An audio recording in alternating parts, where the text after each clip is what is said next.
La gente, luego de 50 años de conflicto interno, no creen que la paz pueda ser cierta. Después la gente se vuelve escéptica y dice esto no va a funcionar. O sea que necesitamos mucho convencimiento, enseñarle a la sociedad a reconciliarse. Yo he aprendido muchas cosas en este proceso. Aprendí claramente que liderar en tiempos de guerra es muchísimo más fácil que liderar en tiempos de paz. Porque en tiempos de guerra, ustedes saben que yo fui ministro de Defensa y yo libré la guerra contra quienes luego logré firmar la paz. Es decir, el liderazgo en tiempos de guerra es muy vertical. Tenemos a los buenos por aquí, a los malos por allá. Uno simplemente prepara sus fuerzas y las manda. Ese tipo de liderazgo es muy sencillo, es muy fácil, siempre y cuando uno sea exitoso. Por el contrario, para hacer la paz, uno necesita cambiar actitudes, uno necesita cambiar percepciones, uno necesita enseñarle a la gente a perdonar. Y a veces eso es muy difícil cuando uno tiene que sentarse con una persona cuya hijo, madre, padre fueron asesinados, torturados, y uno les dice, mire, yo me voy a sentar con el victimario y voy a ser más clemente en la administración de justicia. Eso es muy difícil.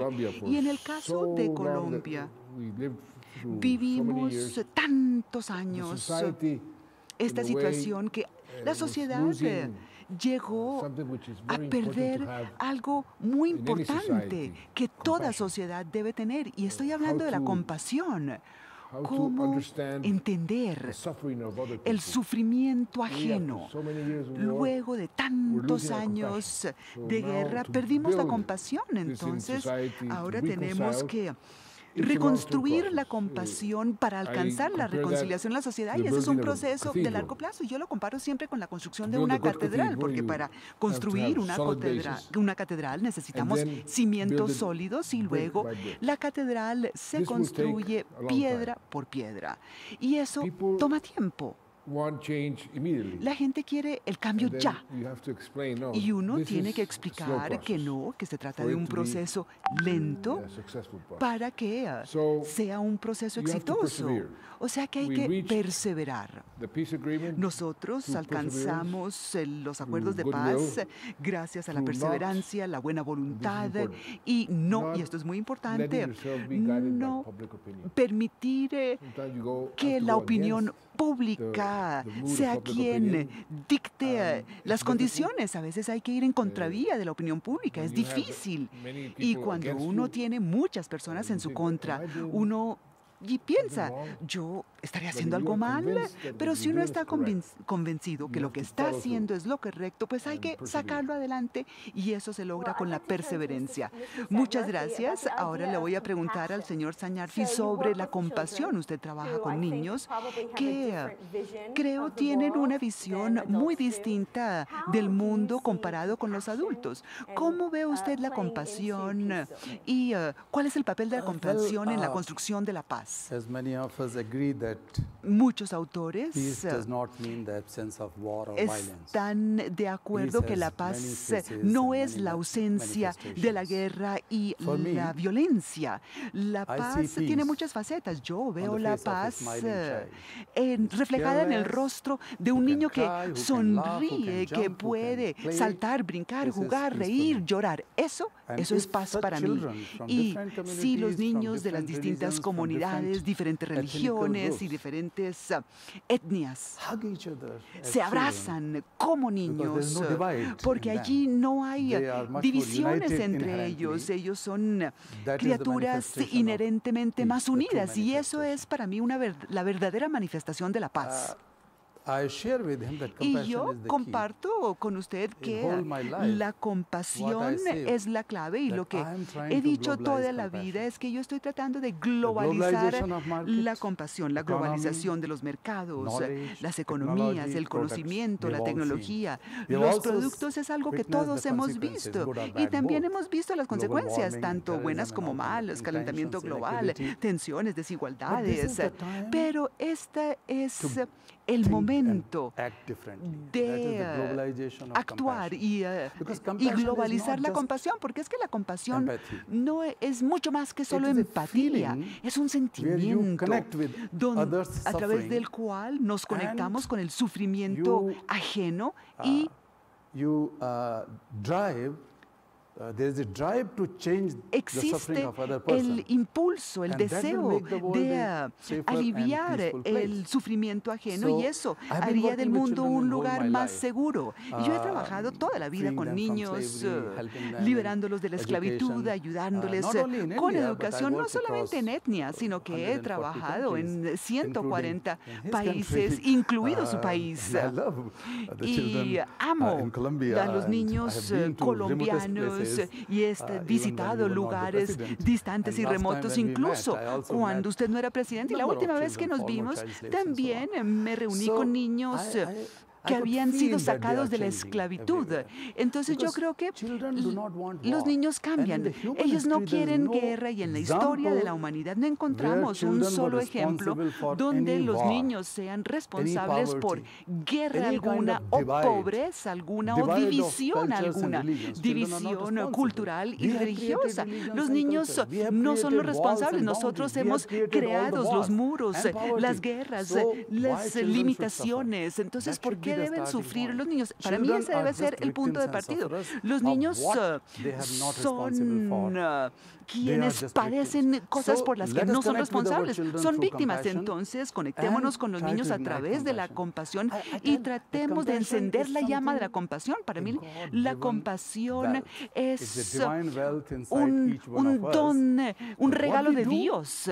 Ahora, lo que hacemos es utilizarlo para nosotros mismos, para nuestros propios hijos biológicos, nuestros hermanos, pero podríamos cambiar el mundo y convertirlo en un mundo mucho más seguro y verdaderamente en paz si aprendemos de los niños.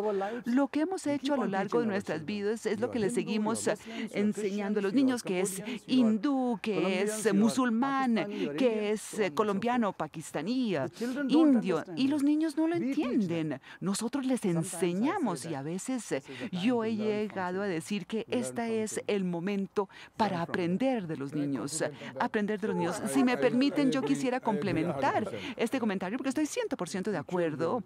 Los niños, y usted dijo que los niños nacen sin perjuicios y no quieren muros. Y si nosotros logramos enseñarle a los niños que somos un solo pueblo que se llama el mundo, y que somos una raza que se llama humanidad, y que independientemente de la religión o el color de la piel o lo que piensen los líderes, somos un pueblo, y eso ayudaría muchísimo a la paz mundial.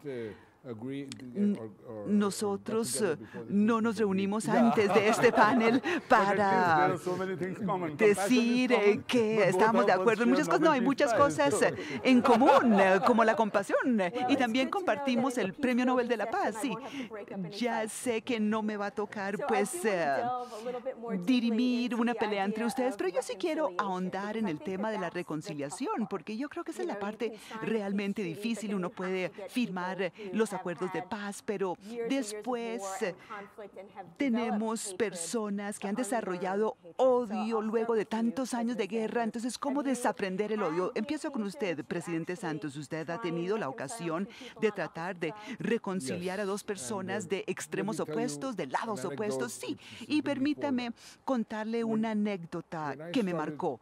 Cuando inicié el proceso de paz,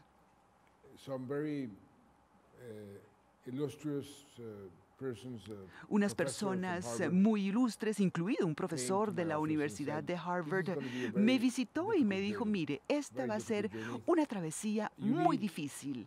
Usted necesita energía porque habrá momentos en los que sentirá el deseo de tirar la toalla y parar, dejar de continuar. Y me dijo, hable con las víctimas, comparta con ellos su experiencia y eso le dará la energía para continuar. Y eso fue lo que hice a lo largo de 5 años. Cada vez, y esto fue un sentimiento que tuve muchas veces, me sentí desilusionado, la opinión pública en mi contra me preguntaba si debía continuar o no. Y ahí era cuando me reunía con las víctimas y hablaba con ellas. Y yo pensé que las víctimas iban a ser quienes más se iban a oponer a la justicia de transicional, el tener clemencia con los victimarios. Y yo llegué al proceso con ese prejuicio y fueron las víctimas las que me enseñaron que yo estaba en un error, porque las víctimas fueron las primeras en decirme, continúe, no queremos que otros sufran lo que nosotros hemos sufrido. Y ellos fueron quienes me dijeron, yo quiero conocer a las personas que me hicieron esto. Y a lo largo del proceso de paz logramos reunir a los victimarios con las víctimas. Y eso fue una experiencia maravillosa, ver que sí es posible la reconciliación. Naturalmente, tenemos ejemplos de diferentes tipos, algunos que gritan y dicen, yo no lo quiero volver a ver, usted asesinó a mi padre. Pero en general, uno empieza a explicarles que esta es la única manera como podemos dejarle un país en paz a la próxima generación. Y ahí es cuando la gente empieza a entender. En la justicia transicional, en todo proceso de paz, donde se traza la raya entre justicia y paz es la clave, es fundamental, porque siempre vamos a encontrar personas en contra de lo que uno decide y son personas de diferentes extremos, pero una vez que uno toma la decisión, uno tiene que implementar los procedimientos para promover la reconciliación, para fomentarla. Y una cosa que es extremadamente importante es la verdad. Saber qué pasó. Muchas víctimas no querían reparación material ni monetaria, simplemente querían saber por qué lo hicieron. O, en su defecto, ¿dónde está mi hijo? ¿Dónde está mi hija? El simple hecho de darles esa información les llevó a cambiar su propensión a cambiar. Entonces sí hay diferentes formas de abordar la reconciliación, pero esa palabra es una palabra mágica para un proceso de paz o para que la paz se pueda construir sobre cimientos sólidos. Se han dado tantos casos donde la gente ha tratado de trabajar la reconciliación con niños. Estoy pensando en Irlanda del Norte, por ejemplo, ¿dónde pueden los niños jugar un papel importante en el proceso de reconciliación? ¿Tiene usted algún ejemplo de donde esto haya funcionado muy bien? En India, por ejemplo, donde trabajamos con niños, sí tenemos ciertos lugares propensos a la insurgencia. Encontramos personas que toman las armas y, de hecho, utilizan a niños y jóvenes para entregarles las armas y utilizarlos como instrumento de violencia. Y nosotros empezamos a trabajar con los niños de esas comunidades y encontramos que una de las razones es que los niños no les ofrecieron una mejor alternativa, una mejor elección o un entorno donde se sientan seguros, donde sientan esperanza y, lo más importante, deben tener confianza en el futuro, en el establecimiento. Entonces empezamos a trabajar con estos grupos. Estos niños eran niños que habían sido utilizados por estos grupos violentos. O sea que cuando empezamos a trabajar, naturalmente los grupos violentos opusieron, pero procuramos explicarles que, miren, ustedes están exigiendo igualdad y justicia y por eso es que están alzados en armas, pero la justicia y la igualdad jamás se dan sin educación de calidad. Si estamos preparando a los niños para la educación y una educación secular donde pueden aprender amor, aprender compasión, y nosotros tratamos de reunir niños y jóvenes de diferentes religiones y comunidades y de las dos partes. Algunos eran niños de los grupos de victimarios y los otros eran hijos de víctimas. Y hemos visto un cambio radical con el paso de los años porque la gente empezó a sentir que no es bueno darle armas a niños tan pequeños. O sea que en esos lugares hemos visto una reducción significativa en el uso de los niños esclavos o los niños trabajadores, los menores trabajadores o los niños para que cometan estos actos de violencia. Pero yo quisiera resaltar que cuando hablamos de una paz más amplia, hay que comparar que el mundo necesita 40.000 millones de dólares adicionales para asegurar la educación de todos los niños del mundo. Esto es la educación primaria y secundaria. Y este dinero es inferior al gasto mundial militar. Si el mundo decide no invertir en armamentos y municiones y otros instrumentos de violencia, tal vez pudiéramos proteger a toda la generación de niños contra este problema a través de la educación. El gasto militar podría destinarse a resolver los problemas de los niños. Y aquí en Europa, ¿quién es el comerciante de armas o fabricante de armas más grande? De hecho, las armas son fabricadas aquí y son utilizadas eventualmente para la violencia. Cuando uno produce un arma, ¿para qué? Entonces no podemos darle a los niños un juguetes, ni libros, ni lápices, ni cuadernos. Y estamos produciendo mucho más balas que libros y en muchos países del sur de Sudán, a otros tenemos más soldados que maestros. Entonces, ¿qué clase de mundo estamos creando? Nosotros tenemos que revertir esto. Si queremos construir la paz, los niños deben ser nuestra prioridad y eso es la base para construir un mundo en paz y sostenible. En el mundo, en este momento, hay varios conflictos en curso. Corea del Norte y del Sur. En el Medio Oriente hay distintos conflictos. ¿En qué tipo de consejo? Y esto es una pregunta para los dos. ¿Pueden responder uno primero y el otro después sin pelear? ¿Por qué creen que vamos a pelear?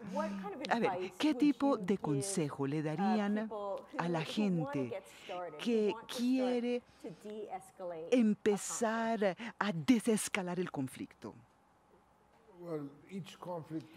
Cada conflicto tiene sus propias condiciones específicas y generalizar el conflicto y los conflictos es un error porque cada conflicto tiene sus rasgos especiales y típicos, pero hay algunos denominadores comunes. Primero hay que intentar, muchas personas en nuestro caso pensaron que era imposible. Hacer la paz en Colombia con las FARC era imposible. Pero uno puede decir que lo imposible es posible. Y el primer ingrediente, el primer paso es intentar. Después, no creo que exista un conflicto que no se pueda resolver cuando existe la buena voluntad en las dos partes. El gran desafío es crear las condiciones y la voluntad está presente en las dos partes simultáneamente, con mucha frecuencia. Y eso lo podemos observar a lo largo de la historia. Vemos que una parte tiene la voluntad y la otra no. Las cosas cambian y entonces el otro sí quiere y el otro no. El segundo sí quiere y el primero no. Entonces uno tiene que crear las condiciones. Por ejemplo, en el caso de Colombia, nosotros estudiamos todos los procesos de paz negociados anteriormente y tratamos de extraer todas aquellas cosas aplicables a nuestro conflicto. Y dijimos, miren, nosotros necesitamos algunas condiciones básicas. En nuestro caso, necesitamos primero existía la necesidad de que la guerrilla viera la guerra como algo que jamás les permitirá alcanzar sus objetivos. Y para eso había que cambiar la correlación de fuerza, cosa que hicimos. Segundo, los líderes de las FARC personalmente tuvieron que cambiar su forma de abordar el conflicto y ver que para ellos sería bueno, porque la negociación les iba a traer ganancias. Y tercero, algo muy importante para nosotros, es que en el mundo actual, lo que los militares llaman las guerras asimétricas requieren el apoyo de la región. Por eso, hicimos la paz con el resto de la región. En el caso de Colombia, empezamos con Venezuela y Ecuador, porque en ese momento no teníamos muy buenas relaciones y logramos traerlos, incorporarlos. También logramos invitar a los militares que son vistos como los enemigos de la paz, porque en épocas de guerra tienen un mayor presupuesto, o sea que eso está en su interés. O sea que hay que empezar por definir las condiciones que hacen o que harán que el proceso sea exitoso. Y esto debe hacerse de manera rigurosa, digo yo, pero no existe un conflicto que no pueda ser resuelto cuando existe la voluntad de las partes. Estoy totalmente de acuerdo con él y como presidente y político entiendo su visión. En mi caso, como yo soy un activista social, yo creo que las soluciones sociales, también hay que encontrar las soluciones sociales a estos problemas. Las personas se pueden conectar a través de una mayor comunicación. También es necesario crear un ecosistema donde la gente pueda encontrarse. Nosotros lo probamos en la India, en el conflicto con India y Pakistán, no bajo la bandera de la paz, porque eso habría sido un tema diplomática y políticamente muy sensible. Entonces, ambos países necesitan educación para su pueblo y están invirtiendo mucho más en armas que en educación. Y cuando uno habla con los padres dicen, uy, sí, preferimos que inviertan en educación y no en la guerra. Entonces, uno define prioridades y así tratamos de organizar diferentes grupos sociales, el movimiento de niños entre estos dos países y entender las razones. Y es que estos jóvenes dicen, los niños pakistaní vienen a la India y se sienten en casa. Y lo mismo sucede con los niños indios que fueron a Pakistán. Es que son tan amados y tan cuidados por los padres de otros niños que se quedan con esa impresión vitalicia de que si uno logra construir eso ciertamente ayudará, porque el contacto entre las personas lleva a las personas a entenderse, a conectarse, a comprenderse y poder dialogar, pero tal vez no se pueda hacer tan fácilmente. y las personas más inteligentes, pero los niños inocentes sí lo pueden lograr y es posible. Y algunos de los grupos están haciendo un trabajo muy interesante entre Palestina e Israel y han sido mucho más exitosos para construir puentes a través de los jóvenes. O sea que sí es muy posible. Entonces, yo soy un optimista convencido y creo que el mundo futuro debe aprender de los jóvenes. No debemos ver a los jóvenes como un problema, sino como la solución. Ellos son el cambio y los jóvenes son entusiastas, llenos de energía, pero sí tienen un elemento de idealismo muy fuerte y el idealismo tiene que ser reconocido y generalizado para convertir el mundo en un lugar más seguro y más pacífico. Y por eso lancé una campaña que se llama 100 millones para 100 millones. 100 millones de jóvenes víctimas de la violencia, que incluye la esclavitud, el tráfico, crisis, etcétera. Pero cientos de millones de jóvenes en universidades y colegios en países desarrollados quieren hacer algo por la humanidad, por la sociedad, y sus corazones son más abiertos a querer ayudar a los demás. O sea que nosotros lo que hicimos fue convertir a estos jóvenes estudiantes en los voceros y defensores de esos 100 millones de niños en circunstancias tan difíciles. De esta manera logramos no solo globalizar la compasión, sino que estamos creando una nueva cultura de ciudadanía mundial entre los jóvenes. Y yo sí cuento mucho con el poder de los jóvenes. Yo creo que usted está describiendo organizaciones de base y me estaba preguntando si usted nos puede decir si ha visto un movimiento de base de la sociedad civil que un líder político pudiera utilizar. Yo veo algo que me preocupa y es los medios sociales y la polarización que estamos viendo en muchos países. Y vemos cómo las emociones son las que predominan en una discusión y los medios sociales o los medios de comunicación social son los que tienden a enfatizar algunos de nuestros prejuicios. Nosotros vamos a ver quién habla con quién y hay como un círculo vicioso cuando hablamos con personas de igual parecer o quieren pensar como uno. Y nosotros reforzamos esos prejuicios o esa manera de ver ciertas cosas. Entonces, las emociones dominan la situación y eso hace que el diálogo sea muchísimo más difícil.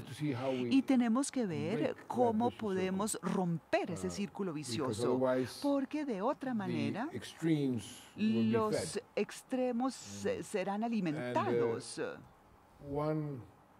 Es una forma de alimentar el extremismo y una cosa que aprendí en el proceso que vivimos en Colombia y que hemos visto en otras partes del mundo es que cuando el temor se apodera de las personas, las emociones se multiplican y el temor, diría yo, es la condición más buscada para manipular a las personas o a una comunidad. Y las personas que les gusta alimentar ese temor, y por eso es que yo digo que una de las movidas básicas que hay que hacer en todas partes del mundo es volver al centro y no permitir que las emociones se tomen la discusión. Es difícil. Manipular a través de las emociones es mucho más fácil desde la perspectiva política, pero Usted habló de las organizaciones de la sociedad civil o las organizaciones de base, y sí hemos visto movimientos que se oponen a esa manipulación, y ojalá sean exitosas esas organizaciones, porque eso facilitaría muchísimo el diálogo. Nos estamos quedando sin tiempo, lamentablemente, pero vamos a tomar una pregunta de nuestro auditorio. Sí.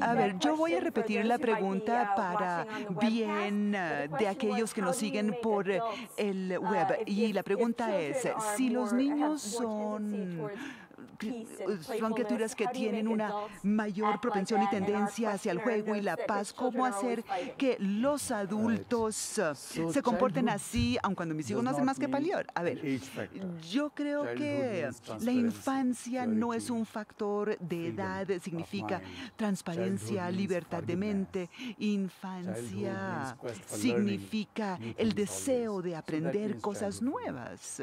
Eso es el significado de infancia para mí. Si nosotros entendemos que los niños poseen esos valores y la infancia se convierte en una virtud, lo que podemos hacer es pasar más tiempo con nuestros hijos o hermanas menores y observarlos 10, 15 minutos y hacerlo como ejercicio práctico. Y eso nos enseña que cuando los niños pelean, después perdonan y olvidan. Ellos no guardan en su mente prejuicios, o sea que aprender de los niños, desaprender nuestros propios valores y límites mentales y aprender simplicidad, sencillez de los niños, y eso se puede dar a través de la práctica. Pues bueno, muchísimas gracias, y quiero que le expresemos a los dos premios Nobel nuestro agradecimiento con un fuerte aplauso.